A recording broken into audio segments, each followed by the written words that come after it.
पर गौसनर कॉलेज के डॉक्टर राम प्रसाद का कहना था कि लोकगीत एक मुंह से दूसरे मुंह में अपना सफर तय करती है। मुझे ये परिभाषा बहुत सटीक लगता है।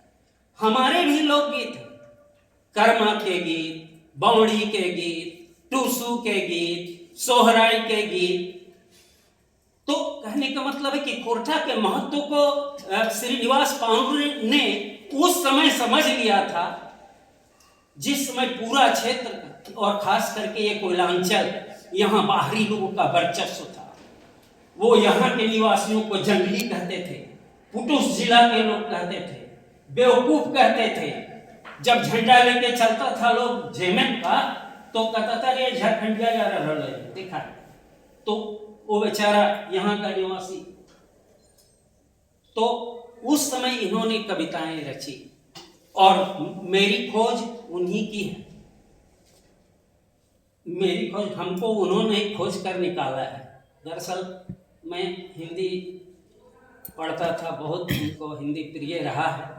हिंदी में बहुत सारे नाटक हम लिखते थे, खेलते थे, निर्देशन करते थे, गीत लिखते थे। किस नाटक में किस भाव का गीत होना चाहिए वो सब सजाते थे। इनको किसी तरह से पता चला कि खोरठा का तो नहीं, लेकिन एक ऐसा लड़का है जो ऐसा करता है। और कई किताबें मेरी छप चुकी थी उस समय। 1980 में राजा हरिश्चंद्र छपी, दो भाई, सिकंदर आजम, ज्वाला दहेज की, ये सब हिंदी के नाटक छप चुके थे।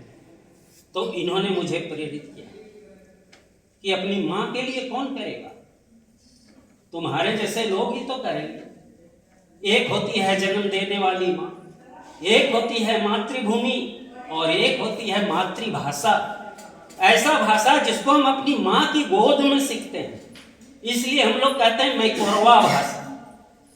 खोरठा को कुछ विद्वान खरोष्ठी लिपि से जोड़ते हैं।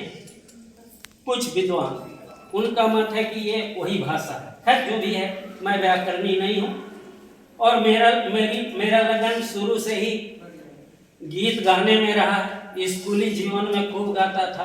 रफ़ी का गीत हो, लता का गीत हो, किशोर का गीत हो, कुछ भी हो गाते रहता था। भोजपुरी का गीत हो, उसको दिशा हमने दिया जब मैं इस क्षेत्र में आया 1984 से।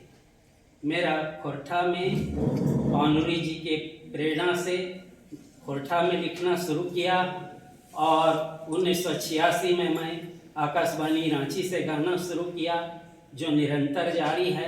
अभी मैं रांची का हाई ग्रेड आर्टिस्ट हूँ और कई कार्यक्रम दूरदर्शन से भी मेरा हुआ। और अभी मुकुंद सर ने कहा कि वो गीत मैं सुनूंगा जो अब बहुत फेमस है। तो ये बहुत पुरानी गीत है।